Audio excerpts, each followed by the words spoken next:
Hi guys and welcome back to our YouTube channel. Now recently एक बहुत बड़ी development सामने आई है। नेपाल ने चाइना का जो ऐप है टिकटॉक उसको परमानेंट बैन कर दिया है।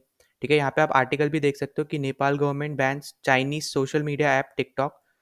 अब यहाँ पे अगर हम बात करते हैं ना, तो ये न्यूज़ इतनी ज़्यादा फेमस हो रही है कि सिर्फ नेपाल की मीडिया नहीं, यहाँ तक कि जो फॉरेन मीडिया है, ठीक है, वेस्ट में जो मीडिया वो भी इस पे आर्टिकल्स पब्लिश कर रही है। और ये इसलिए भी हो रहा है क्योंकि नेपाल जो है लेटेस्ट कंट्री बना है ऐसा करने वाला, टिकटॉक को बैन करने वाला। क्योंकि आपको पता होगा कि इंडिया ने भी टिकटॉक को 2020 में बैन कर चुका है। ठीक है, यहाँ पे नेपाल का ये डिसीजन जिस टाइम पे आ रहा है, इसी सेम टाइम पे यहाँ पे यूएसए में भी डिबेट्स चल रही हैं कि क्या यूएसए को भी टिकटॉक को परमानेंटली बैन करना चाहिए या फिर नहीं करना चाहिए। तो यहाँ आगे बढ़ने से पहले मैं आपसे यहाँ पे एक क्वेश्चन पूछूंगा। आपने एक सॉन्ग का नाम सुना होगा, इस सॉन्ग का नाम है अबेंडेंस इन मिलेट्स। ठीक है, तो ये अभी बहुत ज़्यादा फेमस हुआ है क्योंकि इस सॉन्ग में नरेंद्र मोदी जी भी है। और ये जो सॉन्ग है इसको अभी ग्रैमी अवार्ड के लिए नॉमिनेट किया गया है। तो यहाँ पे सिंपली आपसे पूछ रहा है कि इस पर्टिकुलर सॉन्ग में सिंगर कौन है। ठीक है, तो यहाँ पे आपके ऐसे चार ऑप्शन है: शंकर महादेवन, फाल्गुनी शाह, उदित नारायण या फिर आशा भोसले। तो अगर आपको आंसर पता है तो आप कमेंट कर सकते हो। अगर जिसका सही होगा मैं उसको लाइक कर दूंगा ताकि दूसरे लोगों को पता चल सके। वरना वीडियो को एंड तक देखते रहना, मैं आपको एंड में आंसर बता ही दूंगा। ठीक है, अब वहीं पे अगर हम बात करते हैं नेपाल की, तो ये जो जैसे मैंने आपको बताया कि ये डिसीजन उस टाइम पे आया जब यूएसए अपने खुद की कंट्री में डिसाइड कर रहे हैं कि टिकटॉक को उन्हें बैन करना चाहिए या फिर नहीं करना चाहिए। तो यहाँ पे नेपाल गवर्नमेंट ने भी यहाँ पे जो रीज़न बताया वो सिंपल ये बताया कि इस ऐप से क्या हो रहा है ना, कि उनकी सोशल हार्मनी पे अटैक हो रहा है। मतलब कि जो भाईचारा, ब्रदरहुड वगैरह चीज़ें हैं, इन सब पे वो अटैक हो रहा है। ठीक है, हेट स्पीच इस ऐप के थ्रू यहाँ पे फैलाई जा रही है उनकी कंट्री में। इसलिए यहाँ पे नेपाल गवर्नमेंट ने यहाँ पे इस पर्टिकुलर ऐप को बैन किया है। और यहाँ पे ये डिसीजन आपको, जैसे मैंने पहले भी बताया कि इंडिया ने इसको पूरी तरीके से बैन कर चुका है। उसके बाद हमें साउथ एशिया में नेपाल दूसरी कंट्री बना है जिसने ये बैन किया और परमानेंट बैन किया है। ठीक है, और भी अभी आगे हम डिस्कस करेंगे जो ऐसी कुछ और कंट्रीज भी हैं जिसने बैन भी किया था पहले पर अब वो हटा लिए। अब आप यहाँ पे एक मैप देख पा रहे हो। ठीक है, तो यहाँ पे जो मैप है इसमें जितनी भी रेड कलर में कंट्रीज मार्क है वो सब कंट्रीज है जिन्होंने परमानेंटली टिकटॉक को बैन किया है। तो इसमें इंडिया आता है। ठीक है, फिर ये सोमालिया यहाँ पे हो गया, जॉर्डन ऊपर, यहाँ पे सीरिया हो गया, फिर ईरान, ठीक है, अफगानिस्तान। तो ये सब वो कंट्री, यहाँ पे किर्गिस्तान, तो ये सब वो कंट्रीज हैं जिन्होंने टिकटॉक को परमानेंटली बैन किया है। और अगर आप इनमें देखोगे ना, तो मेजरली वो सब कंट्रीज है जो ऐसा समझ लो कि दूसरे कंट्रीज के ऐप्स को आने नहीं देते अपनी कंट्री में। ठीक है, वहीं पे अगर हम बात करते हैं इंडिया की, तो इंडिया जो है यहाँ पे वन ऑफ द ऐसी कंट्री है जो दूसरे कंट्रीज के ऐप्स को यूज भी करती है। पर क्योंकि उसको यहाँ पे सिक्योरिटी थ्रेट दिखा, इसलिए उसने टिकटॉक को यहाँ पे परमानेंटली बैन किया है। ठीक है, तो यहाँ पे अगर इन सब कंट्रीज की लिस्ट हटा दोगे ना जिसमें यहाँ पे दूसरे कंट्रीज के ऐप यूज ही नहीं करने देते, जैसे सोमालिया, ईरान, ठीक है, अफगानिस्तान, तो यहाँ पे लिस्ट जो है बहुत छोटी हो जाएगी। तो इसलिए भी यहाँ पे ये इंपॉर्टेंट चीज़ हुई है जो यहाँ पे डेवलपमेंट हमें नेपाल की तरफ से देखने को मिली है। यहाँ पे अभी आपको यहाँ पे दिख रहा होगा ग्रे कलर में, पर ये जल्दी यहाँ पे रेड कलर में आ जाएगा नेपाल भी। और साथ ही साथ यहाँ पे जो आप येलो में देख रहे हो ना कंट्री, जैसे यहाँ पे ये इंडोनेशिया है, ठीक है, यहाँ पे बांग्लादेश है, यहाँ पाकिस्तान है। ठीक है, तो ये सब वो कंट्रीज है जिन्होंने बैन किया था पर फिर बाद में बैन को हटा दिया। ठीक है, जितनी यहाँ पे आपको ये ब्लू में कंट्रीज दिख रही हैं, ये सब वो कंट्रीज हैं जिन्होंने पार्शली बैन किया हुआ है। मतलब अपने गवर्नमेंट ऑफिशियल्स के लिए बैन किया है कि वो यूज़ नहीं कर सकते टिकटॉक। पर जो नॉर्मल इंसान है, जो उस कंट्री के नॉर्मल सिटीजन है, जो आर्मी में या फिर गवर्नमेंट एम्प्लॉय नहीं है, ठीक है, तो वो सब यहाँ पे टिकटॉक यूज़ कर सकते हैं। वहीं पे अगर आप यहाँ पे देखोगे ना, यूएसए में यहाँ पे एक स्टेट है, आपको यहाँ रेड में दिख रही होगी। ठीक है, तो इस स्टेट का नाम है मोन्टाना स्टेट। तो इसने ये फर्स्ट स्टेट बनी है यूएसए में जिसने कंप्लीटली बैन किया है टिकटॉक को। ठीक है, और ये 2023 में ही हुआ है, लेटेस्ट न्यूज़ है ये भी। जो ऐसा करने वाली फर्स्ट यूएस स्टेट बनी है कि जिसने टिकटॉक को ही यहाँ पे परमानेंटली बैन किया है।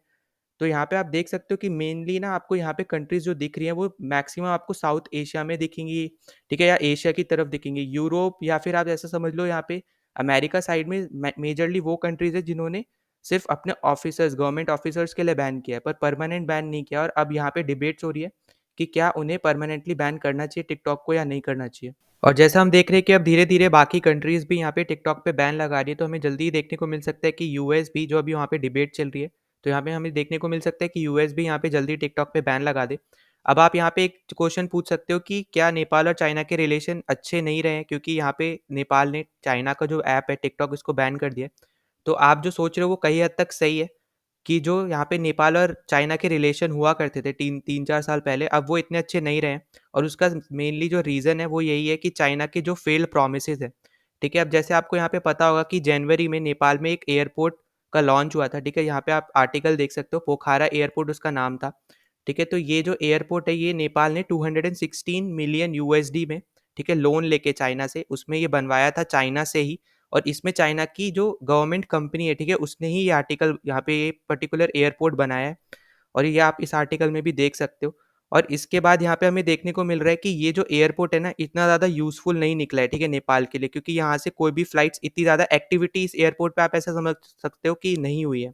इसलिए अब नेपाल ने क्या सोचा है कि यहाँ पे इस पर्टिकुलर चीज़ से भी नेपाल गुस्सा है। और इसी के रिस्पॉन्स में जो इनकी एंटी करप्शन स्क्वाड है, ठीक है, नेपाल की, अब वो इस पर्टिकुलर एयरपोर्ट के लिए यहाँ पे बोल सकते हो जांच कर रही है। और ये पता लगा रही है कि क्या इस एयरपोर्ट के लिए कोई करप्शन हुआ है। क्योंकि यहाँ पे जो रीज़न यहाँ पे सामने आ रहा है कि यहाँ पे जो एक्टिविटी जितनी होनी चाहिए थी, जो यहाँ पे प्रॉमिस किया था चाइना ने, वो यहाँ पे इस एयरपोर्ट में नहीं दिख रही है, यहाँ पे नेपाल को। और साथ ही साथ जो दूसरा रीज़न सबसे बड़ा यहाँ पे निकल के आ रहा है कि आपको पता होगा कि चाइना एक ग्लोबल सिक्योरिटी इनिशिएटिव के अंदर ना एक मीटिंग कराता है, जहाँ पे उसके जितने भी फ्रेंडली नेशंस हैं, वो सब उस पर्टिकुलर मीटिंग में आते हैं। तो यहाँ पे नेपाल ने इस पर्टिकुलर मीटिंग के लिए मना किया था जब चाइना ने उसको एक इनविटेशन भेजा था और उसके ऊपर बहुत ज़्यादा प्रेशर बनाया था नेपाल के ऊपर कि तुम भी ये पर्टिकुलर मीटिंग ज्वाइन कर सकते हो।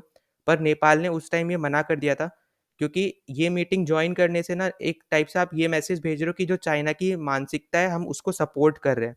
तो इसलिए भी यहाँ पे नेपाल इस मीटिंग से भी बाहर आया था। तो हमें यहाँ से क्लियरली पता चल रहा है कि नेपाल और चाइना के जो 3-4 साल पहले अच्छे रिश्ते हुआ करते थे वो अभी नहीं रहे। और वहीं पे दूसरी तरफ हमें देखने को मिला है कि इंडिया और नेपाल के रिलेशन पिछले कुछ महीनों में बहुत ज़्यादा इंप्रूव हुए हैं। रिसेंटली हमें देखने को मिला है कि पीएम मोदी ने यहाँ पे मीटिंग की थी नेपाल के पीएम से। और वहाँ पे उनको बोला है कि नेपाल से हम 10,000 मेगावाट की इलेक्ट्रिसिटी इंपोर्ट करेंगे।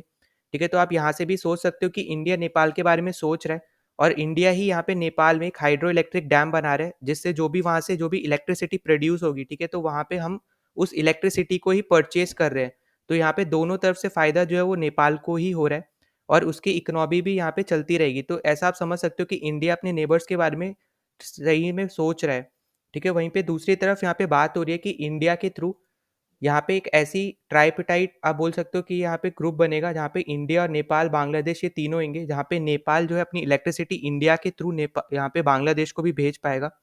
ठीक है, और इसकी वजह से नेपाल की इकोनॉमी बहुत अच्छे से आप समझ सकते हो बूस्ट होगी, क्योंकि सिर्फ इंडिया ही नहीं बल्कि यहाँ पे एक और कंट्री जो बांग्लादेश है वो भी यहाँ पे उनसे इलेक्ट्रिसिटी परचेज करेगा। और जो ये ट्रेड की यहाँ पे बात हो रही है, यहाँ पे बताया जा रहा है कि ये सिलीगुड़ी कॉरिडोर के थ्रू यहाँ पे ट्रेड किया जाएगा। और साथ ही साथ अगर हम बात करते हैं नेपाल के बैन की, यहाँ पे टिकटॉक जो इन्होंने बैन किया है, तो मुझे नहीं लगता इसमें इंडिया का कोई रोल है। यहाँ पे जो नेपाल के पॉलिटिशियंस है यही आपस में समझ गए होंगे कि टिकटॉक चलाने का क्या नेगेटिव इम्पैक्ट इनके टीनेजर्स या एडल्ट पॉपुलेशन पे पड़ रहा है। और जिसकी वजह से यहाँ पे इन्होंने ये पर्टिकुलर स्टेप उठाया है। और साथ ही साथ डेटा सिक्योरिटी को लेकर भी यहाँ पे इशू तो चल ही रहा है टिकटॉक के साथ।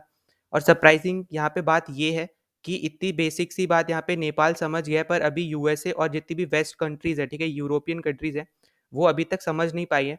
यहाँ तक कि जितने भी यहाँ पे जो ईरान, जॉर्डन, अफगानिस्तान, जो छोटे छोटे देश है जो इतने ज़्यादा पावरफुल नहीं है इकोनॉमी के हिसाब से भी, वो भी ये बात समझ चुके हैं। पर जो इकोनॉमी के हिसाब से अच्छी कंट्रीज हैं, जैसे यूएसए है या फिर यूरोप की कोई भी कंट्री है, वो इतना अच्छे से ये बात बेसिक सी चीज़ नहीं समझ पा रही है। और जो कंट्रीज डेटा को लेके इतना ज़्यादा सेंसिटिव रहती हैं, प्राइवेसी सेंसिटिव होती हैं, वो पर अब इस केस में यहाँ पे ये बात नहीं समझ पा रही है कि टिकटॉक से डेटा सिक्योरिटी थ्रेट ऑब्वियसली होता है। और यहाँ पे इसीलिए यहाँ पे कंट्रीज़ में डिबेट चल रही है और धीरे धीरे ज़्यादा से ज़्यादा कंट्रीज़ टिकटॉक को बैन कर रही हैं। और हमें आगे भी देखने को मिलेगा कि और भी कंट्रीज़ यहाँ पे सामने आएंगी जो जिन्होंने टिकटॉक को कम्प्लीटली बैन किया होगा।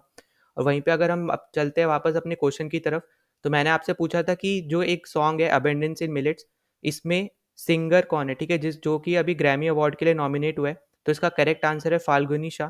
ठीक है, तो आप यहाँ पे ये आर्टिकल भी देख सकते हो कि अभी ग्रैमी अवार्ड के लिए यहाँ पे इसको नॉमिनेट किया गया है। और एंड में मैं एक और चीज़ बोलना चाहता हूँ, अगर आपने अभी तक हमारे टेलीग्राम चैनल को ज्वाइन नहीं किया है, तो प्लीज़ ज्वाइन आवर चैनल, ठीक है, उसका लिंक आपको यहाँ पे डिस्क्रिप्शन में मिल जाएगा इस वीडियो के। और साथ ही साथ अगर आपने अभी तक चैनल को सब्सक्राइब नहीं किया है तो प्लीज़ सब्सक्राइब कर देना। ठीक है, जितना ज़्यादा हो सकता है उतना ज़्यादा शेयर कर देना ताकि दूसरों तक पहुँच सके। तो चलो मिलते हैं नेक्स्ट वीडियो में, टिल देन बाय।